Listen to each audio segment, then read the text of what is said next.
나상 이호철의 1956년 작품입니다. 시원한 여름 저녁이었다. 바람이 불고 시커먼 구름대가 서편으로 몰려 달리고 있었다.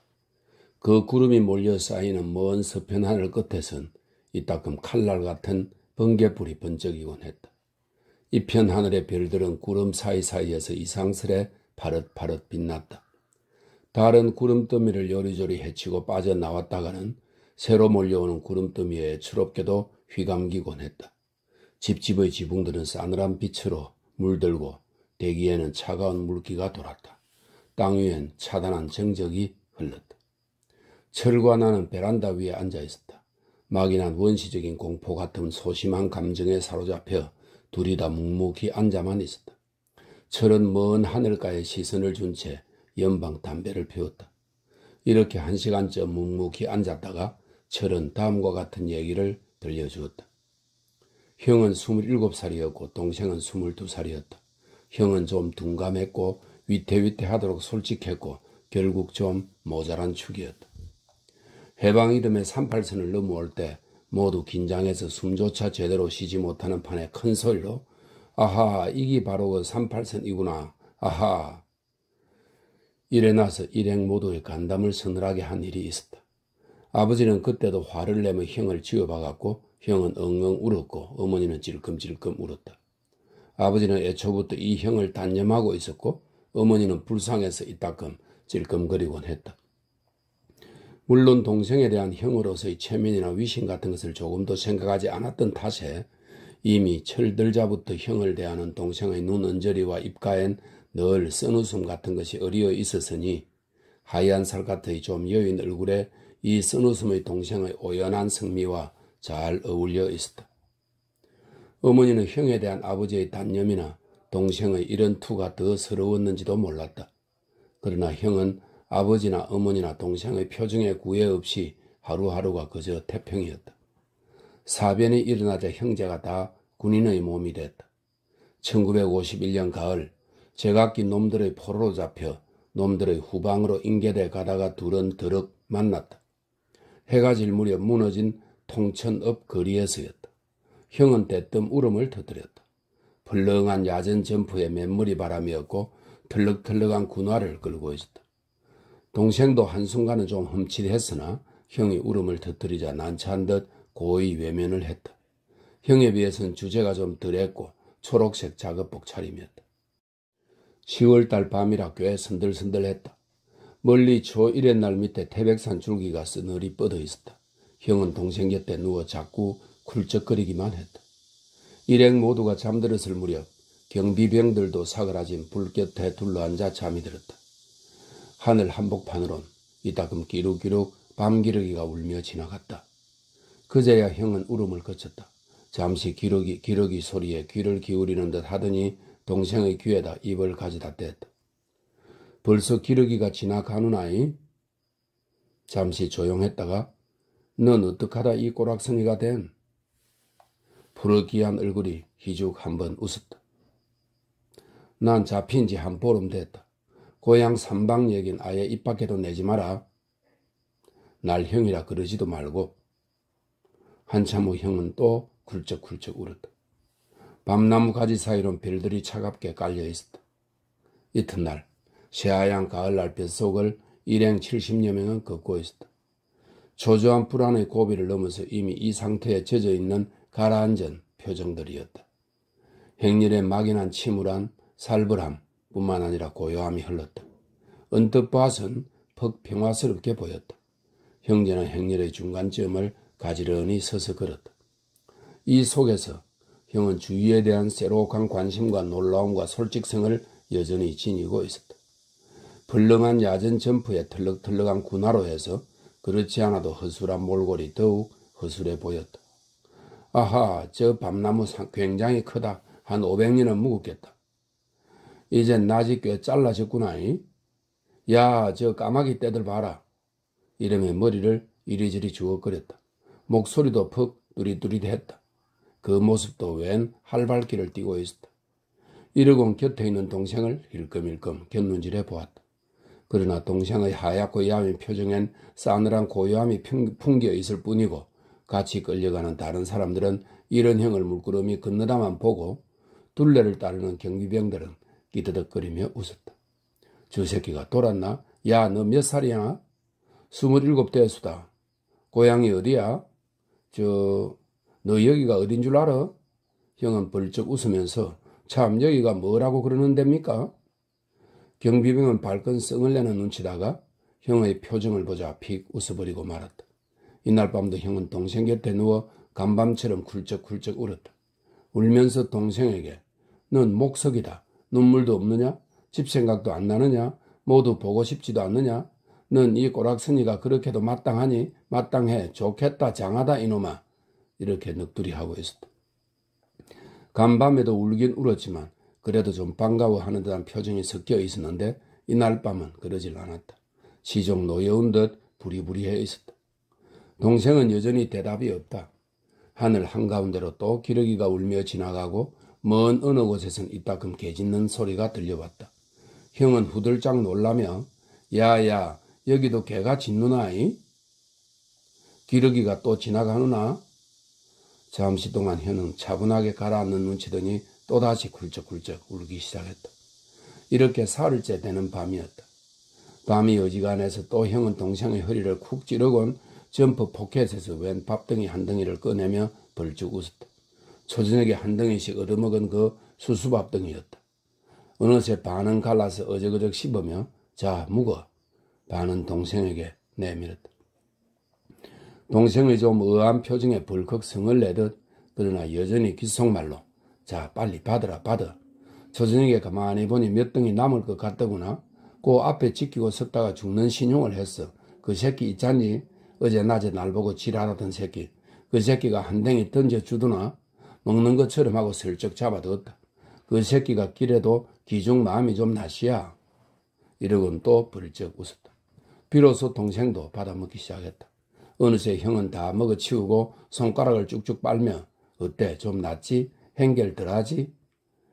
이날 밤이 깊도록 형은 울음을 터뜨리지 않고 집에 돌아가서 이런 소리 저런 소리 하면 모두 굉장히 웃을 기다. 더더구나 어머니는 허리가 끊어지게 웃을 기다. 그랬으면 얼마나 좋겠느냐? 이렇게 연방 짓거리며 혼자 히덕히덕거렸다. 이따금 또 흠칫흠칫 놀라며 야, 너 저 개소리 듣니? 기러기 소리 듣니? 사실 이따금 개가 짖고 하늘 한가운데로 기러기가 울며 지나가고 있었다. 형은 무슨 깊은 생각에나 골똘하듯 한참은 말이 없었다. 이튿날 저녁도 형은 꼭꼭 그 경비병에게서 밥 한 덩이를 얻어넣었다. 그 사람은 얼굴이 검고 두 눈이 뒤룩뒤룩한 게 꽤 익살꾸러기이면서도 한편으로 성미급한 데가 있었다. 걸핏하면 너 여기가 어딘 줄 아느냐? 너희 집인 줄 아느냐? 이러면서 형을 후려치는 것이었지만 형이 엉엉 울면 너틀너틀 웃으며 재미있어했다. 이러다가도 저녁이면 야 낮에 때린 값이다. 내 어머니 노릇 좀 해야겠다. 꼭 밥 한 덩이를 더 얻어주곤 했다. 형은 그것을 전부 포켓에 넣어두었다가 밤이 깊어서 모두 잠들었을 무렵에야 동생과 반씩 갈라먹곤 했다. 거의 매일 밤 이랬다. 차츰 동생도 밤이 어지간하면 형이 얻은 밥덩이를 은근히 기다리게끔 되었다. 이렇게 밥을 못 얻는 저녁에는 형은 또 헉헉 어느껴 우는 것이었다. 울면서 동생에게 넌 내가 혼자만 먹은 줄 알고 화가 나서 뾰로통해 있나? 이렇게 못 얻을 때도 있지. 매일 저녁이야 어떻게 얻니? 사람의 일이 한도가 있는 법이지. 이렇게 넋두리했다. 동생은 역시 대답이 없었다. 형은 더욱 신명이 나서 밥 한 덩이를 전부 동생 앞에 내밀었다. 자, 너 따먹어. 동생이 반을 가리려 들면 형은 또 벌컥 성을 내며 난 때때로 아침에도 얻어먹잖니. 아침에도 어쩔 수 없이 혼자 먹는 거다. 너 안 줄래? 안 주는 게 아니라고. 다른 새끼들 눈이 있어 나서. 이렇게 밤까지 기다리려면 하루 종일 주머니다 넣어둬야 되겠으니 손으로 주물럭거려서 손때가 다 올마 오그로. 또 사실 견딜 수가 있니? 목이 달아서. 히히히. 동생도 형의 고집을 아는 터라 혼자서 다 먹곤 했다. 형은 벌쭉벌쭉 웃으며 동생 손에 있는 밥덩이를 만져보면서 좀 버떡버떡 먹으려무나. 오무작 거리지 말고 어떠니? 오늘 저녁은 쌀알이 좀 많니? 좀 괜찮은 것 같니? 이러면서 침을 꿀꺽 삼키는 것이었다. 어느 날 밤엔 이렇게 동생이 한 덩이를 다 먹어치웠을 때 형은 갑자기 또 울음이 터졌다. 동생은 여전히 아무 말도 없었다. 형은 동생의 허벅다리를 마구 꼬집어 뜯었다. 이렇게 며칠이 지나는 사이엔 동생은 이런 형 앞에 지난날 스스로가 간직하고 있었던 오연함을 그대로 유지할 수 없을 뿐 아니라 형이 남부럽다거나 창피하거나 그렇지 않은 것은 물론 좀 어처구니 없었으나 이런 형의 까닭으로 도리어 마음이 개운해지는 것을 느꼈다. 해죽해진 두 팔을 들어올리는 싱거운 뒷모습이 오히려 어울리는 형의 모습이긴 하다. 생각하며 이런 꼬락선으로 형과 만나진데 쓴웃음을 지으면서도 이런 형일수록 오히려 형다운 것이 종래의 모든 것을 철저히 단념해버리고 잃어버린 지금 마음 밑바닥에 철저한 무관심이 자리 잡고 있다고 자신하면서도 이런 형의 그 마음가짐에 휩쓸려 들어가는 스스로를 의식하며 벅차게 서러워오고 지난날의 형에 대한 스스로가 후회되며 더불어 엉뚱한 향수 같은 것이 즐거움 같은 것이 느껴지는 것이었다. 지금 이런 형에게서 의지 논리로서 얻어진 신념 같은 것이 멀리 미치지 못할 어떤 위험 같은 것조차 느껴지는 것이었다. 어느 날 밤 동생은 형의 귀에다 입을 대고 불쑥 내일은 세수나 좀 하자 하곤 픽 웃어버렸다. 도시 처음으로 형에게 한 말이었다. 형도 조금 놀라며 두 눈이 휘둥그레지더니 피식 웃었다. 야하, 이젠 좀 춥다이? 이렇게 말했다. 이튿날 행렬 속에서 형은 세수를 좀 해야겠는데 이렇게 연탕 혼자 소리를 짓거리댔다. 동생은 새삼스레 좀 난처했다. 그 다음 날도 형은 그냥 같은 소리를 짓거리댔다. 이렇듯 어느 날 새벽엔 형의 이 소리가 기어이 행렬 전체를 강한 실감으로 휩싸버렸다. 동생은 맞받아 불쑥 참으로 오늘은 세수들을 하고 떠납시다 한 것이다. 일순간 조용했다. 다음 순간 수선스럽게 얼굴을 마주보며 웃었다. 끼드득거리며들 웃었다. 다시 조용했다. 누구의 얼굴을 보나 실로 세수를 좀 해야 할 얼굴들인 것이다. 후다닥 놀라듯이 세수를 하고 떠나자. 오늘은 세수를 하자. 한쪽 구석에서 형은 좀 겸념쩍은 듯이 멀뚱히 동생을 건너다 보며 두 손으로 턱을 씩씩 문지르고 있었다. 누구나 집합 장소를 나가지 않고 머뭇거렸다. 세수를 하자. 집합이 늦다고 뛰어들어오던 경비병들도 일행들의 이런 분위기를 직각하자 피식피식들 웃었다. 이 꼴을 본 일행들은 한꺼번에 웃음이 터졌다. 신들이 나서 세수를 합시다. 오늘은 세수를 합시다. 새하얀 가을 햇살이 온 강산에 내리부을 무렵 일행은 긴 방죽에 휘돌아간 강가에 주름이 앉아 왁자지껄하며들 세수를 하고 있었다. 그러나 이날 밤 퍽 즐거워할 줄 알았던 형은 어째서인지 초저녁부터 헉헉 흐느껴 울었다. 밤이 깊어서 또 동생의 귀에다 입을 대고 오늘 저녁도 그놈이 없어서 밥덩어리를 못 얻었다. 아마 변소 갔었는다 부더라. 이러곤 한참을 조용하다가 또 흐느껴 울었다. 한참 후엔 울음을 거치고 우락부락 성을 내며 야, 너 내일 저녁엔 밥 한 댕이 혼자 또 다 먹으려니 생각하지? 나 입대거정 저녁 몇 번 굶은지 아나? 난 2번이나 굶었다. 거푸 이틀 저녁 못 얻을 때도 있거든.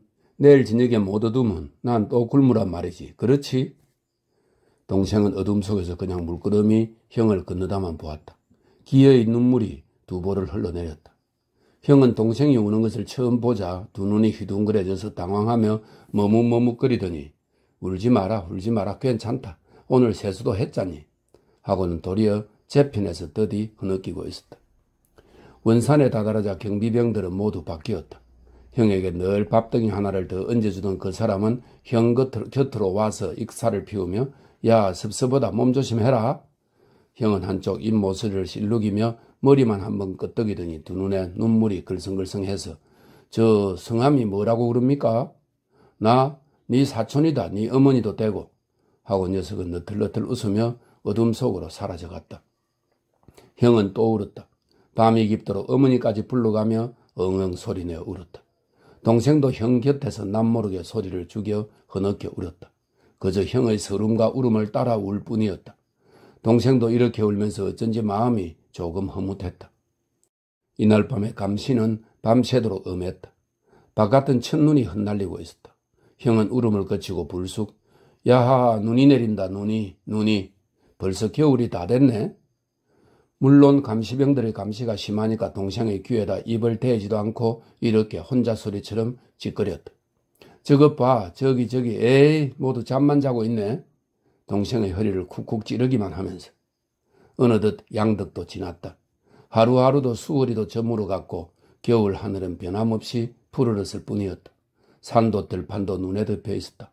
경비병들의 겨울 복장을 바라보는 형의 얼굴에는 천진한 애들 같은 선망의 표정이 어려있곤 했다. 날로 풀이 죽어갔다. 어느 날 밤이었다. 일행도 경비병들도 모두 잠들었을 무렵 형은 또 동생의 귀에다 입을 대고 이 점에 와서 늘 그렇듯 별나게 착 가라앉은 목소리로 그 새끼 생각이 난다. 마음이 꽤 좋았대시야. 난 원래 다리에 담증이 있는데 너도 알잖니? 요새 좀 이상한 것 같다야. 하고는 해주기 웃었다. 동생은 놀라 마주 쳐다보았다. 여느 때 없이 형은 쓸쓸하게 웃으면서 두 팔로 동생의 어깨를 천천히 걸어 안으면서 칠성아, 야 흠썩은 춥다. 저 말이다. 엄만 날 불쌍히 여기랬지야. 응? 야 칠성아 내 다리가 좀 이상한 것 같다야. 동생의 눈에선 다시 눈물이 비어져 나왔다. 형은 벼랑간 두 눈이 휘둥그레져서 동생의 얼굴을 멀끔히 마주 쳐다보더니 왜 우니 왜 울어? 왜? 어서 그치지 못하겠니? 하면서 도리어 제 편에서 또 울음을 터뜨리고 있었다. 이튿날 형의 그름거리는 눈에 띄게 절름거렸다. 혼자 소리도 풀이 없었다. 그만큼 걸어서 무던히 왔구만서도 에이 이제 좀 그만 걷지를 무던히 걸었구만서도 하고는 주위의 경비병들을 헐끔헐끔 곁눈질해 보았다. 경비병들은 물론 아른 채도 안 했다. 바뀐 사람들은 꽤나 사나운 패들이었다. 그날 밤 형은 동생을 향해 쓸쓸하게 웃기만 했다. 칠성아 너 집에 가거든 말이다. 집에 가거든. 하고는 또 무슨 생각이 났는지 벌쭉 웃으면서 히히 내가 무슨 소리를 하니? 너가 집에 갈 때 나도 갈 텐데 안 그러니? 내가 정신이 빠졌어. 한참 뒤엔 또 동생의 어깨를 걸어 안으면서 야 칠성아. 동생의 얼굴을 똑바로 마주 쳐다보기만 했다. 바깥은 바람이 새었다. 그 정문이 습기 어린 소리를 내며 열리고 닫히곤 하였다. 문이 열릴 때마다 눈 덮인 초라한 들판이 부유스름하게 아득히 뻗었다. 동생의 눈에선 또 눈물이 비어져 나왔다. 형은 또 벌컥 성을 내며 왜 우니 왜 허허 하고 제 편에서 더더 울었다. 며칠이 지날수록 형의 걸음은 더 절룩거려졌다. 행렬 속에서도 별로 혼자 소리를 찌끄리지 않았다. 평소의 형답지 않게 꽤나 조심스러운 낯색이었다. 둘레를 두리번거리며 경비병의 눈치를 헐끔거리기만 했다. 이젠 밤에도 동생의 귀에다 입을 대고 이것저것 찌끄리지 않았다. 그러나 먼 개 짖는 소리 같은 것에는 여전히 흠칫 놀라곤 했다. 동생은 또 참다 못해 눈물을 흘렸다. 그러나 형은 왜 우느냐고 화를 내지도 않고 울음을 터뜨리지도 않았다. 동생은 이런 형이 서러워 더더 흐느꼈다. 그날 밤 바깥엔 한방 눈이 내렸다. 형은 불현듯 동생의 귀에다 입을 댔다. 너 무슨 일이 생겨도 날 형이라고 그러지 마라. 응? 여느 때 답지 않게 숙성한 사람 같은 억양이었다. 울지도 말고 모르는 채만 해 꼭. 동생은 불어 큰 소리로 야하 눈이 내린다. 형이 짓거릴 소리를 자기가 지금 대신하고 있다고 생각했다. 그러나 이미 형은 그저 욱하니 굳은 표정이었다. 동생은 안타까워 또 울었다. 형을 끌어안고 귀에다 입을 대고 형아 정신 차려. 이튿날 한낮이 기울어서 어느 영 기슭에 다다르자 형은 동생의 허벅다리를 쿡 찌르고는 걷던 자리에 툴썩 주저앉고 말았다. 형의 걸음걸이를 주위에 보아오던 한 사람이 뒤에서 따발총을 휘둘러 쏘았다. 형은 앉은 채 앞으로 꼬꾸라졌다. 그 사람은 총을 어깨에 둘러매면서 며칠을 더 살겠다고 버득대길. 철의 얘기란 대강 이러했다. 여름 날씨란 변덕도 심하다. 금세 한 소나기 쏟아질 것 같은 서편 하늘의 구름이 어느새 씻은 듯 없어졌다. 온 하늘에는 별들만 새파랗게 깔려있고 조일의 달이 한복판에 허전히 걸려있다. 바람은 싱싱 더욱더 세차게 불고 집집의 지붕들은 깊숙하고도 싸늘한 빛으로 물들고 땅 위에는 차단한 정적이 흘렀다. 철은 또 담배를 꺼내 붙이면서 말끝을 맺었다. 자, 넌 어떻게 생각하니? 형이라는 사람의 그 모자람이라든가 혹은 둔감이라는 것을 결국 형의 그 둔감이란 어떤 표준에 의한 의례적인 몸짓이라든가 상냥스러움, 소위 상대편의 눈치껏 적응하고 또는 냉연하고 할 수 있는 능력의 결핍, 이런 것을 두고 하는 말이 아니겠느냐 말이다. 그러나 동생은 그렇지 않았다. 그 표준에 의해서 생활을 다루어 나가는 마음의 긴장을 늘 잃지 않고 있었다. 결국 그 일정한 표준의 울타리 속에서 민감하다든가 우아하다든가 교양이 높다든가 앞날이 촉망된다든가 이런 소리를 들을 수 있었다. 역시 아버지라는 사람도 이런 표준에 의해서 큰아들을 단념했었고 어머니는 큰아들을 불쌍히 여기고 있었던 것이다. 그러나 포로로 잡힌 그들 형제 중에 누가 더 둔감했다고 보겠느냐? 형이냐 동생이냐? 그 둔감이란 뜻부터가 어떻게 되느냐? 과연 누가 더? 나는 아직 무엇인지 불안했고 얼들들할 뿐이었다. 자꾸 저 하늘 한복판 초일의 달의 허전스러움 같은 것이 걱정되었다. 결국 동생은 만포진의 수용소에서 아득한 날을 보내다가 지난 포로교환 때 나왔다.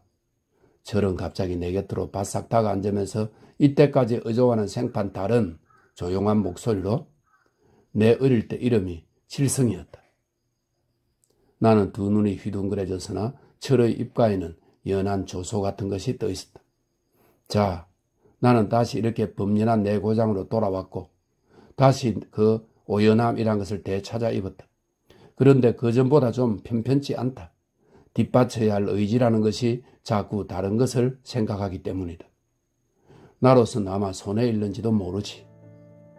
텅 빈 하늘의 바람은 그냥 미친 듯이 불고 달은 사르르 사르르 뜨는 듯 했다.